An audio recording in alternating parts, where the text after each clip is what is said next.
नमस्कार। ज्योतिष शास्त्र में श्रद्धा और विश्वास रखने वाले सभी जातकों का पारलौकिक जगत चैनल में बहुत बहुत स्वागत है।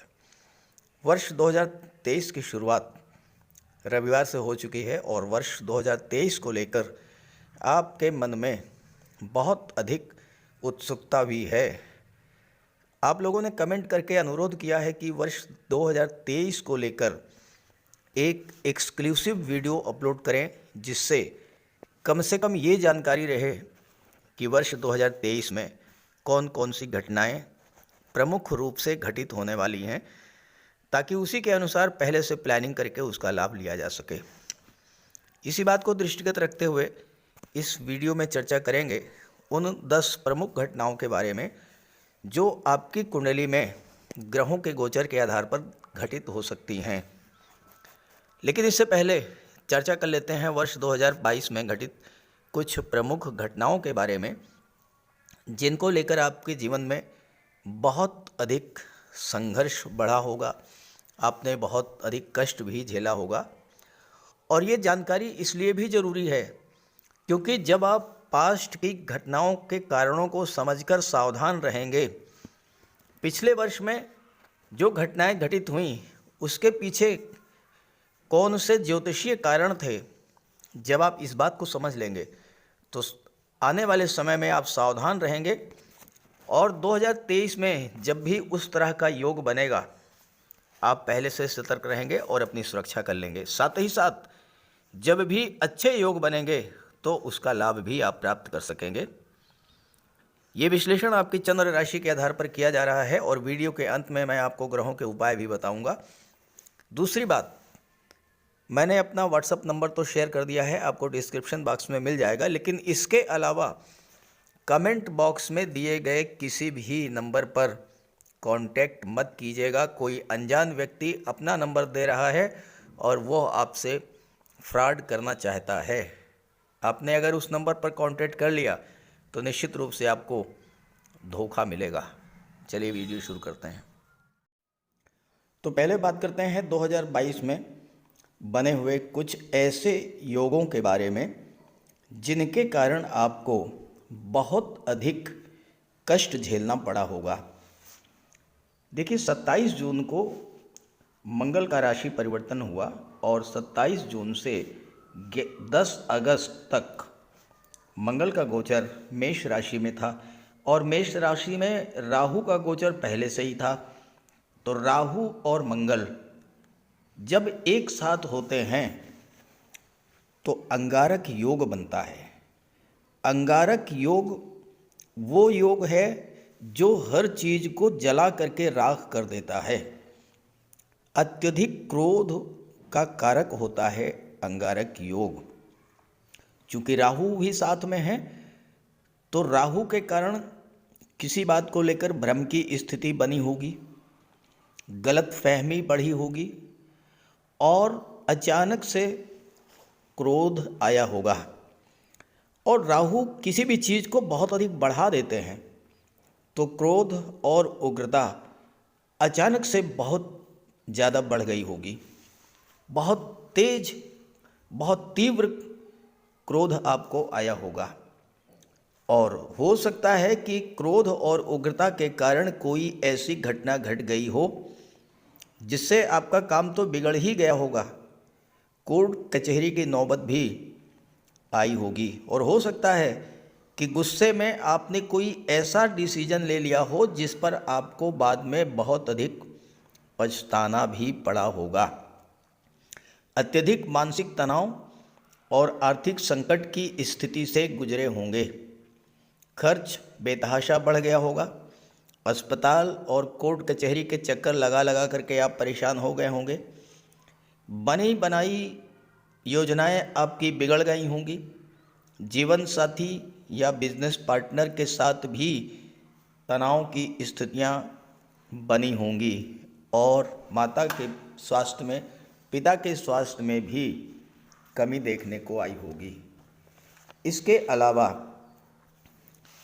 16 जनवरी को सूर्य का गोचर कर्क राशि में हुआ और 16 जुलाई से लेकर के 17 अगस्त तक सूर्य का गोचर कर्क राशि में था और शनि का गोचर मकर राशि में।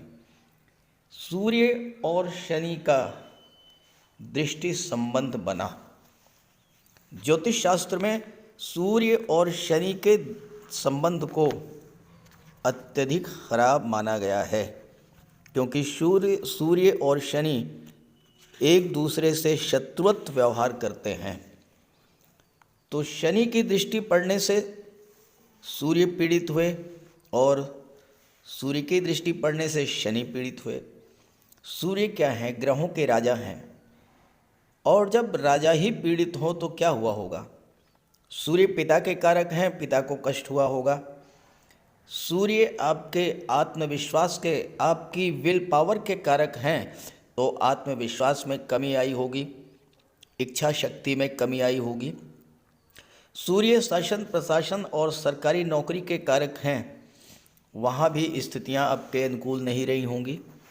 वर्कलोड बढ़ा होगा, अधिकारियों का, सहयोगियों का साथ नहीं मिला होगा। प्रमोशन वेतन वृद्धि का मामला था, उसमें भी रुकावट आई होगी। अगर आपका कोई काम सरकारी अधिकारियों से था, वह कार्य भी आपका प्रभावित हुआ होगा। शिक्षा प्रतियोगिता के क्षेत्र में भी बाधाएं आई होंगी। और चूँकि शनि जब पीड़ित हुए, तो शनि क्या है? कर्म के कारक हैं, तो आपको कार्य क्षेत्र में तरह तरह की विघ्न बाधाएं झेलनी पड़ी होंगी। पहले तो कोई काम आप शुरू ही नहीं कर पाए होंगे, और अगर आपने किसी तरह से काम शुरू कर दिया होगा, इतनी रुकावटें आई होंगी कि आपने काम छोड़ दिया होगा।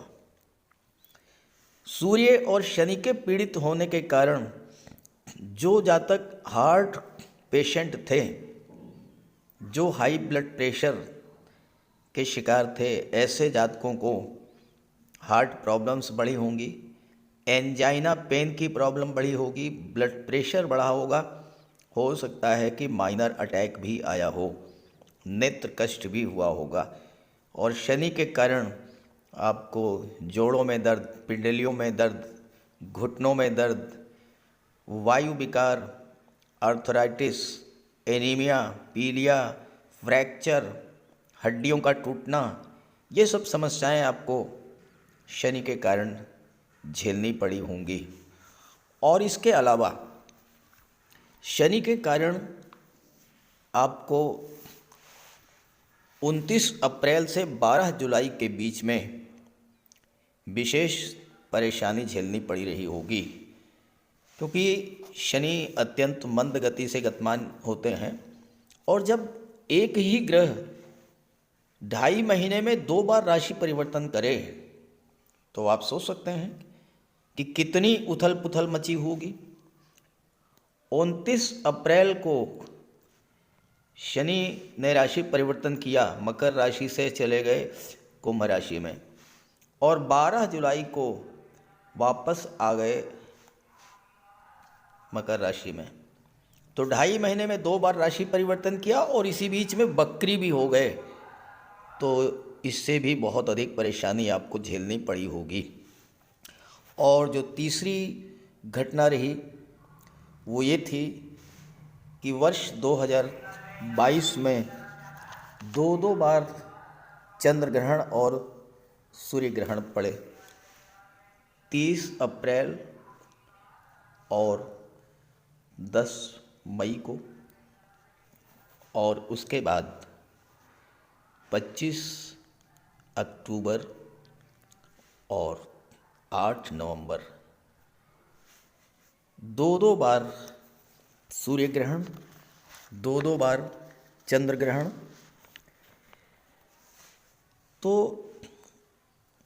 30 अप्रैल और 16 मई, इसके आसपास का जो 1 सप्ताह का टाइम पीरियड रहा, वो आपके लिए कष्ट कर रहा होगा। और ऐसे ही 25 अक्टूबर से लेकर के 8 नवंबर के बीच का जो समय है, इसके 1 सप्ताह पहले और 1 सप्ताह बाद का समय, वो आपके लिए कष्ट कर रहा होगा। तो ये तो कुछ प्रमुख घटनाओं के बारे में मैंने चर्चा की है अब बात करते हैं 2023 में ऐसी कौन सी 10 घटनाएं हैं जो आपके साथ घटित होने के प्रबल योग बनते हैं। तो ये है कुंभ राशि के जातकों की कुंडली। वर्ष 2023 की पहली महत्वपूर्ण घटना, पहली महत्वपूर्ण भविष्यवाणी। बुध, युवराज बुध कुंडली के लाभ के भाव में गोचर करेंगे पूरे जनवरी के माह में और 7 फरवरी तक। मरकरी लाभ के भाव में अति विशिष्ट कारक होते हैं और जब कोई ग्रह किसी भाव में अति विशिष्ट कारक होता है तो वह ग्रह उस भाव के प्रभावों को बहुत अधिक बढ़ा देता है। तो यहाँ पर बुध आपकी किसी पुरानी इच्छा को फलीभूत करेंगे, आपका कोई पुराना सपना पूरा होगा। साथ ही साथ बुध पंचम भाव के स्वामी हैं और पंचम भाव पर दृष्टि भी डाल रहे हैं। तो 7 फरवरी तक का समय छात्रों के लिए अत्यंत उत्तम रहेगा। जो छात्र बुध से संबंधित क्षेत्रों में जाना चाहते हैं, education, finance, IT sector, computer, communication, management, share market, insurance का क्षेत्र, मार्केटिंग का क्षेत्र, क्रिएशन, ऑनलाइन बिजनेस और व्यापार, इन सभी क्षेत्रों में सफलता के योग बनेंगे। ये पहली भविष्यवाणी है। अभी से आप तैयारी करें और जनवरी में 7 फरवरी तक इसका लाभ उठाएं, क्योंकि शनि 12वें भाव के स्वामी हैं, बुध के मित्र हैं, तो विदेशी व्यापार को भी बल मिलेगा। दूसरी भविष्यवाणी 17 जनवरी से 13 फरवरी, 17 जनवरी से 13 फरवरी शनि का गोचर आपके लग्न भाव में होगा और यहाँ पर शनि शश राजयोग बनाएंगे। कुंभ राशि शनि की मूल त्रिकोण राशि है और इसमें शनि जब राजयोग बनाते हैं तो जीवन में हर क्षेत्र में सफलता और लाभ की स्थितियां बनाते हैं। खास करके अगर आप शनि से संबंधित कार्य कर रहे हैं, आप रियल एस्टेट से जुड़े हैं, प्रॉपर्टी डीलिंग का कार्य करते हैं, कंस्ट्रक्शन का कार्य करते हैं, मेडिकल, सर्जरी, मेडिसिन, भूमि भवन निर्माण, इन सब क्षेत्रों से आप जुड़े हुए हैं, 17 जनवरी से 13 फरवरी तक का समय आपके लिए बहुत ही श्रेष्ठ रहेगा और शनि की दृष्टि सप्तम भाव पर पड़ेगी। व्यापार के लिए भी अत्यंत शुभ रहेगा ये समय, व्यापारियों के लिए बहुत अच्छा रहेगा। मैं आपको डेट्स के साथ साथ क्यों कोई घटना घटित होगी इसके बारे में भी इसीलिए बताता हुआ चल रहा हूँ। तीसरी घटना, अब आपको यहाँ पर बहुत सावधान रहना पड़ेगा। ये घटना ऐसी है जिस पर अगर आपने जरा भी लापरवाही कर दी तो फिर आप भारी कष्ट में पड़ेंगे। 13 फरवरी से 15/3 ये तीसरी घटना है। सूर्य का गोचर लग्न भाव में होगा, शनि के साथ युति बनेगी।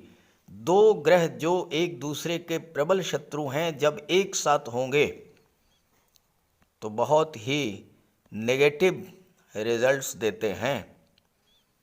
शनि और सूर्य लग्न के भाव में है और लग्न का भाव क्या होता है? लग्न का भाव होता है आपका व्यक्तित्व, आपका स्वास्थ्य। यहाँ पर शनि भी पीड़ित होंगे और सूर्य भी पीड़ित होंगे।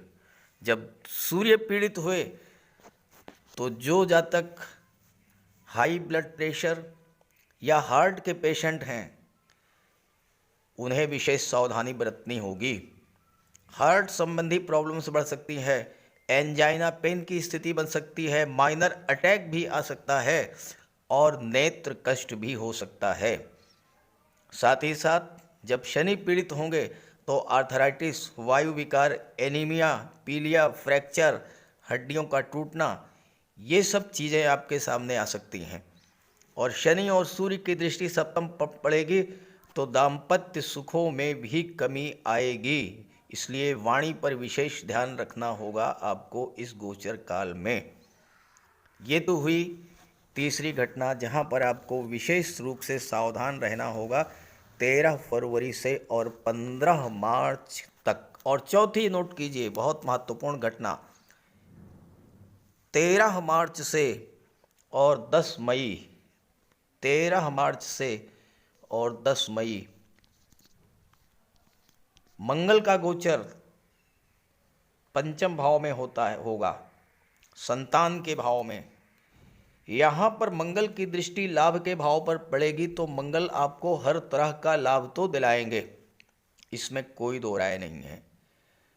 चूंकि मंगल पराक्रम भाव के स्वामी हैं, पराक्रम पुरुषार्थ में भी वृद्धि करेंगे।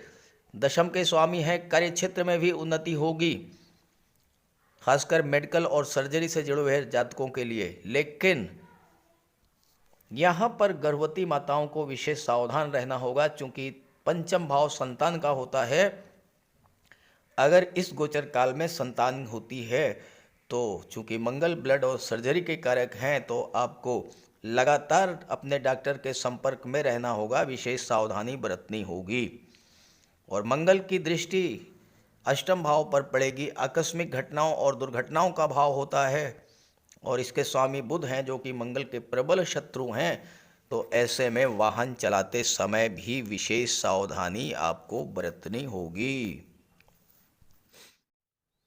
अब आप कहेंगे कि मैं तो आपको डरा रहा हूं।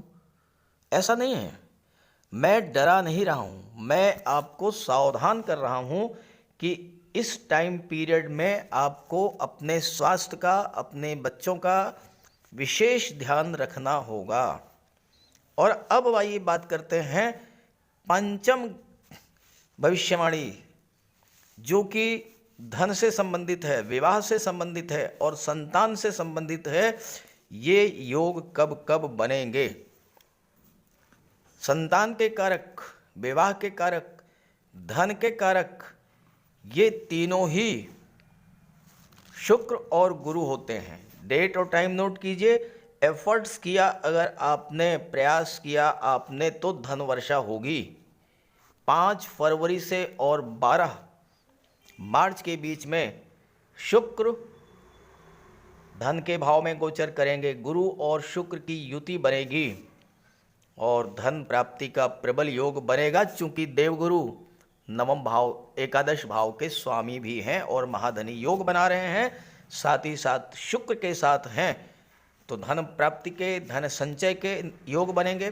प्रॉपर्टी में, गोल्ड में आपका निवेश बढ़ सकता है, साथ ही साथ विवाह के प्रबल योग बनेंगे, संतान प्राप्ति के प्रबल योग बनेंगे। शुक्र और गुरु 7 जुलाई से 7 अगस्त, 7 जुलाई से 7 अगस्त शुक्र का गोचर होगा मिथुन राशि में,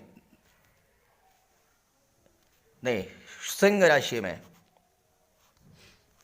और इस समय देवगुरु राशि परिवर्तन करके पराक्रम भाव में आ चुके होंगे। 7 जुलाई से 7 अगस्त तक शुक्र सप्तम में होंगे और देवगुरु से त्रिकोण पर होंगे। देखिए 1 2 3 4 5, गुरु से पंचम में शुक्र और शुक्र से नवम, 1 2 3 4 5 6 7 8 9, शुक्र से नवम पर गुरु। जब दो ग्रह एक दूसरे से त्रिकोण पर होते हैं तो एक दूसरे के बल को बढ़ा देते हैं। तो 7 जुलाई से और 7 अगस्त तक एक बार फिर से आपके दाम्पत्य सुखों में वृद्धि होगी, विवाह के प्रबल योग बनेंगे, धन प्राप्ति के योग बनेंगे। और तीसरा योग आप समझ लीजिए धन, विवाह, संतान का, वो बनने जा रहा है नवंबर के महीने में। 30 नवंबर से लेकर के और 25 दिसंबर तक, ये तीनों ही जो डेट्स मैंने बताई हैं, आप इस पर एफर्ट्स कीजिएगा। विवाह के लिए, धन के लिए, संतान के लिए, परिवार के लिए बहुत ही बेहतर समय रहेगा, क्योंकि शुक्र का गोचर नवम में होगा, भाग्य भाव में। और इस समय केतु यहाँ से राशि परिवर्तन करके अष्टम में जा चुके होंगे, कन्या राशि में। अकेले शुक्र होंगे और वह भी अपनी राशि तुला राशि में, और अपनी राशि में कोई भी ग्रह बहुत ही मजबूत स्थिति में होता है तो यहाँ पर देवगुरु और शुक्र में सीधा दृष्टि संबंध बनेगा और भाग्य के भाव में ये बनेगा तो भाग्य का भी सपोर्ट मिलेगा और भाग्य के सपोर्ट से आपकी जो भी इच्छाएं हैं वो पूरी होंगी, क्योंकि गुरु एकादश के स्वामी हैं जो कि आपकी इच्छाओं को, आपके सपनों को पूरा करता है। शुक्र चतुर्थ भाव के सुख भाव के स्वामी हैं जो कि भौतिक सुखों में वृद्धि करने वाला होता है। छठवीं भविष्यवाणी जो है वो छात्रों से संबंध रखती है। जो स्टूडेंट्स कॉम्पिटिटिव एग्जाम्स की तैयारी कर रहे हैं, देखिए सरकारी नौकरी के कारक होते हैं सूर्य, बुध, मंगल और देवगुरु, और इन्हीं का गोचर ये निर्धारित करता है कि सरकारी नौकरी का योग कब कब बनेगा। सबसे प्रबल कारक हैं सूर्य, और आप डेट्स नोट कीजिए, उसी के अकॉर्डिंग एफर्ट कीजिए। 15 जून से लेकर के और 17 जुलाई सूर्य का गोचर पंचम भाव में होगा। पंचम भाव संतान और शिक्षा का भाव होता है, इसके स्वामी बुध हैं। इसके बाद 17/7 से 17/8 सूर्य छठे भाव में होंगे, नौकरी के भाव में, और इसके बाद 17/8 से 17/9। इस तरह से आप ये समझें कि 15 जून से लेकर के 17 सितंबर का समय छात्रों के लिए अत्यंत श्रेष्ठ रहेगा।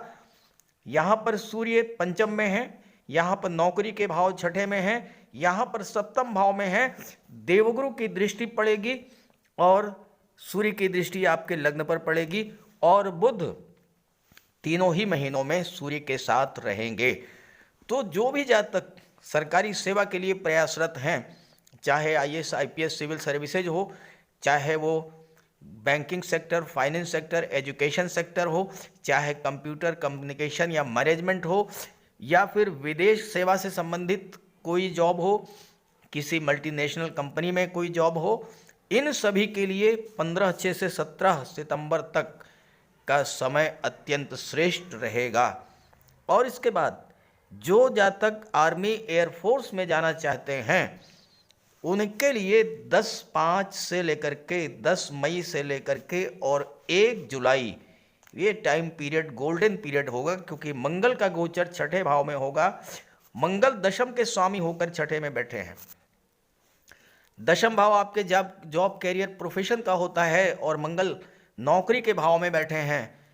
तो इस समय 10 मई से लेकर 1 जुलाई का पीरियड उन छात्रों के लिए बहुत ही शुभ रहेगा जो कि आर्मी, एयरफोर्स, नेवी, मिलिट्री या पुलिस विभाग या मेडिकल और सर्जरी के क्षेत्र में, और विदेश में जाकर के मेडिकल सर्जरी के क्षेत्र में उच्च शिक्षा प्राप्त करने का भी ये समय बहुत ही श्रेष्ठ योग बना रहा है। 7वीं घटना, 7वीं भविष्यवाणी आपके लव रिलेशंस को लेकर के है। जो डेट्स मैंने शुक्र और गुरु से संबंधित अभी आपको बताई हैं, वो डेट्स लव रिलेशंस के लिए तो बहुत ही श्रेष्ठ हैं, लेकिन एक टाइम पीरियड ऐसा है जब आपको विशेष सावधानी बरतनी होगी, और वो है 1 जुलाई से और 18/8। इस टाइम पीरियड में मंगल का गोचर सप्तम भाव में होगा। अब यहाँ मंगल सूर्य की राशि सिंह राशि में गोचर कर रहे हैं। सिंह राशि अग्नि तत्व की राशि है, मंगल अग्नि तत्व ग्रह हैं। जब ऐसी स्थिति है तो इस समय 1 जुलाई से 18/8 तक आपको अपने लव रिलेशंस को लेकर के विशेष सावधानी बरतनी होगी, क्योंकि मंगल की दृष्टि आपके लग्न पर बढ़ेगी और आपके अंदर क्रोध और उग्रता पैदा होगी। मंगल की दृष्टि वाणी के भाव पर, सेकंड हाउस पर पड़ेगी, वाणी में उग्रता बढ़ेगी। इस चीज़ से आपको बहुत सावधान रहना है। लव रिलेशंस को आपको 1 जुलाई से 18 अगस्त तक बचा करके रखना होगा, वाणी पर विशेष नियंत्रण रखना होगा। और 8वीं भविष्यवाणी है हाउसवाइफ्स के लिए। आपकी फैमिली लाइफ के लिए 17/8 से 17/9, 17 अगस्त से और 17 सितंबर सूर्य का गोचर पंचम में होगा अपनी ही राशि में। यहाँ पर व्यापार के लिए तो बहुत अच्छा रहेगा, लेकिन शनि सूर्य का सीधा दृष्टि संबंध बनेगा, तो शनि की दृष्टि पड़ने से सूर्य पीड़ित, सूर्य की दृष्टि से शनि पीड़ित। वही स्थिति जो मैंने 2022 के बारे में बताया है, रिपीट नहीं करूँगा। यहाँ पर भी आपको स्वास्थ्य का विशेष ध्यान रखना होगा, अपने जीवन साथी के स्वास्थ्य का विशेष ध्यान रखना होगा। आपका भी स्वास्थ्य खराब हो सकता है, आपके जीवन साथी का भी स्वास्थ्य खराब हो सकता है, साथ ही साथ आपस में तनाव की स्थिति भी बन सकती है, क्योंकि सूर्य आपका अहंकार बढ़ा देंगे, आपके क्रोध को बढ़ा देंगे, आपका ईगो बढ़ा देंगे। ऐसे में आपको अपने ऊपर नियंत्रण रखते हुए एक दूसरे की भावनाओं को समझना होगा, तभी 17/8 से 17/9 का समय आप अच्छे से गुजार पाएंगे।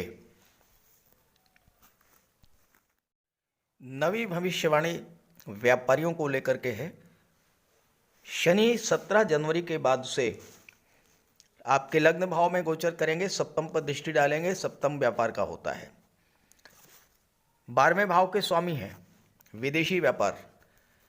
तो व्यापारियों के लिए 17 जनवरी के बाद से पूरा समय, पूरा वर्ष लाभ की स्थितियां लेकर के आएगा। लेकिन उस टाइम पीरियड को छोड़कर जो मैंने आपको अभी पीछे बताया है कि जब यहाँ पर सूर्य होंगे या जब यहाँ पर मंगल होंगे, उस टाइम पीरियड को निकाल करके बाकी जो समय है वो व्यापारियों के लिए बहुत ही अच्छा रहेगा। और 10वीं भविष्यवाणी जो है वो राहु और केतु को लेकर के है।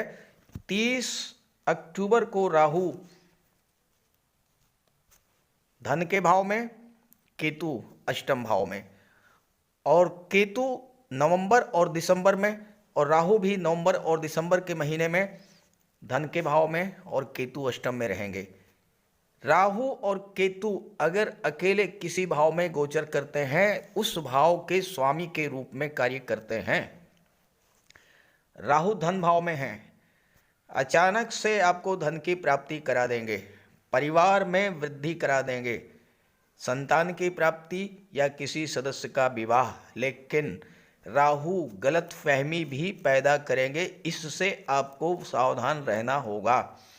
परिवार के सदस्यों के बीच में किसी न किसी बात को लेकर के तनाव की स्थिति भी बना देंगे, इससे आप बचकर रहें। केतु अष्टम में हैं, आकस्मिक रूप से गुप्त धन की आपको प्राप्ति करा देंगे। अब गुप्त धन के बारे में पिछले वीडियोज़ में मैंने बहुत कुछ बताया है, उसको रिपीट नहीं करूँगा। केतु की दृष्टि 12वें भाव पर पड़ेगी और 12वां भाव धर्म अध्यात्म का होता है। केतु धर्म, अध्यात्म और मोक्ष के कारक होते हैं। नवंबर और दिसंबर में आपकी रुचि स्वतः धर्म अध्यात्म की ओर तो बढ़ेगी ही बढ़ेगी। अगर आप अपने आप को धर्म अध्यात्म से जोड़ लेते हैं, देव दर्शन के लिए जाते हैं, तीर्थ यात्राएं करते हैं, तो नवंबर और दिसंबर का महीना आपके लिए अत्यंत शुभ और श्रेष्ठ होने वाला है।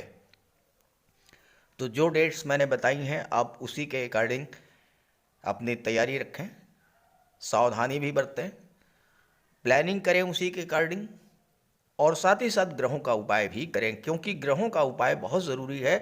जो भी ग्रह आपकी कुंडली में कमज़ोर है, जिसका अंश बल 12 डिग्री से 18 डिग्री के बीच है, वो तो ठीक है, लेकिन इससे अगर कम है, इससे ज़्यादा है, तो उसका उपाय अवश्य करें। तो बात करें ग्रहों के उपायों पर। किसी भी जातक की कुंडली में बनने वाले राजयोगों का संपूर्ण लाभ उसे तब मिल पाता है जब राजयोग बनाने वाले ग्रह कुंडली में मजबूत स्थिति में हों। और ज्योतिष शास्त्र में ग्रहों को बल प्रदान करने के लिए उपायों की व्यवस्था की गई है। तो अगर आपकी जन्म कुंडली में राजयोग बनाने वाले ग्रह कमज़ोर स्थिति में हैं, अंश बल से कमज़ोर हैं, तो ग्रहों का उपाय ज़रूर कीजिए। इससे ग्रहों को बल प्राप्त होगा और आपको राजयोग का संपूर्ण लाभ प्राप्त हो पाएगा।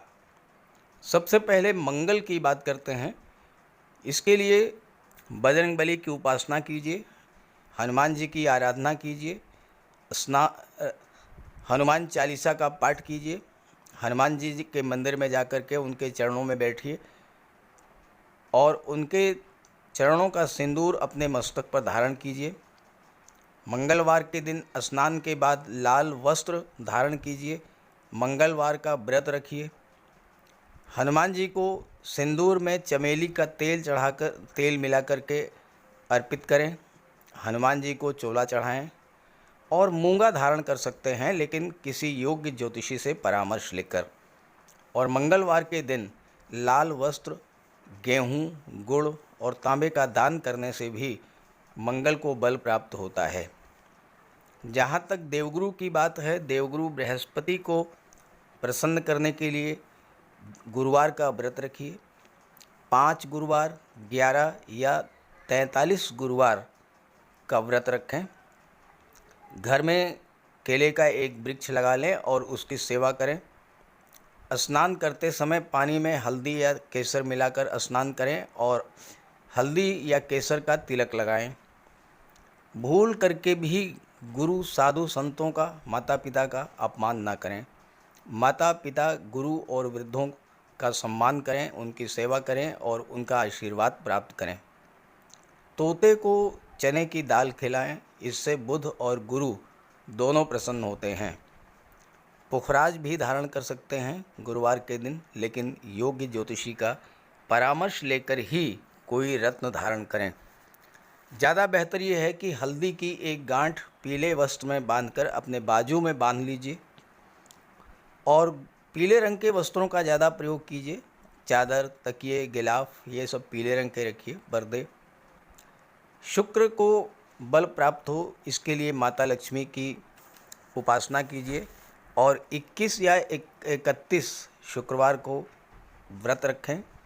शुक्रवार के दिन सफ़ेद रंग के वस्त्र, चीनी, चावल, दूध और दही, घी से बने पदार्थों का सेवन करें। और शुक्रवार के दिन सफ़ेद वस्त्र, चावल, चीनी, घी, श्रृंगार सामग्री, कपूर, मिश्री और दही, इन सब चीज़ों का यथाशक्ति दान करें। डायमंड धारण कर सकते हैं, लेकिन हीरा धारण करने से पहले योग्य ज्योतिषी का परामर्श ले लें। महिलाओं का सम्मान करें। शुक्रवार के दिन कन्याओं को खीर और मिष्ठान का भोजन कराएं। इत्र का प्रयोग करें। घर को साफ सुथरा रखें और भगवान शिव को श्वेत पुष्प अर्पित करें। जहाँ तक बुध की बात है, तो बुधवार के दिन तुलसी का पौधा लगाकर उसकी सेवा करें। गाय की सेवा करें, गाय को हरा चारा खिलाएं। हरियाली बढ़ाने वाले पौधे लगाएं और दान करें पौधों का, क्योंकि बुध को हरा रंग अत्यंत प्रिय है। बुधवार को घर के मेन डोर पर पंच पल्लव का तोरण लगा दें और किन्नर को दान देकर उसका आशीर्वाद प्राप्त करें। देवी दुर्गा के मंदिर में हरे रंग की चूड़ियाँ दान करें। गणेश जी की उपासना करें और साबुत हरी मूंग हरे कपड़े में बांधकर अर्पित करें। बुधवार के दिन हरे रंग के रुमाल, मोजे और टाई का प्रयोग करें।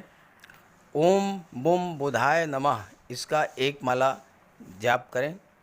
पन्ना धारण कर सकते हैं, लेकिन परामर्श के बाद किसी योग्य ज्योतिषी से। और ना तो झूठ बोलें और ना ही किसी को अपशब्द कहें। जहाँ तक शनिदेव की बात है, तो कम से कम 19 और ज़्यादा से ज़्यादा 51 शनिवार का व्रत रखें। पीपल के वृक्ष के नीचे सरसों के तेल का दीपक जलाएं शनिवार के दिन। शनिवार के दिन एक प्याले में, एक कटोरी में सरसों का तेल लेकर के उसमें अपना चेहरा देखिए और फिर उस तेल को दान कर दीजिए। उड़द से बनी पंजीरी, पकौड़ा, चीला, बड़ा, इन सब का सेवन करिए। सरसों के तेल में बने भोज्य पदार्थों का सेवन कीजिए। शनिवार के दिन कंबल, जूता, चप्पल, लोहा, काला तिल, काला उड़द, काले वस्त्र और जटा वाले नारियल दान दें। नीलम धारण कर सकते हैं, लेकिन नीलम धारण करना किसी योग्य ज्योतिषी से परामर्श लेकर धारण करें, क्योंकि नीलम रंग से राजा भी बना देता है। और कभी कभी अगर नीलम आपके लिए शुभ नहीं हुआ, तो राजा से रंक भी बना देता है, इसलिए नीलम का प्रयोग बहुत सोच समझ कर करें। ज़्यादा बेहतर ये है कि आप गरीबों की हेल्प करें।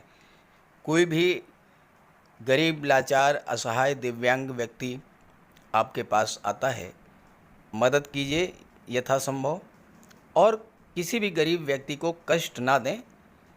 साथ ही साथ ऐसे कार्य ना करें जो कि शनिदेव को पसंद नहीं है। शनिदेव को छल, कपट, झूठ, फरेब, बेईमानी, आलस्य ये सब पसंद नहीं है, तो ऐसे कार्य मत कीजिए। और शनिदेव को अनुशासन, परिश्रम, मेहनत, ईमानदारी और सच्चाई ये पसंद है, तो ये आप अपने अंदर इन गुणों को विकसित करें, शनिदेव प्रसन्न होंगे। तो उपाय ज़रूर कीजिएगा, इससे आपको लाभ होगा। नमस्कार।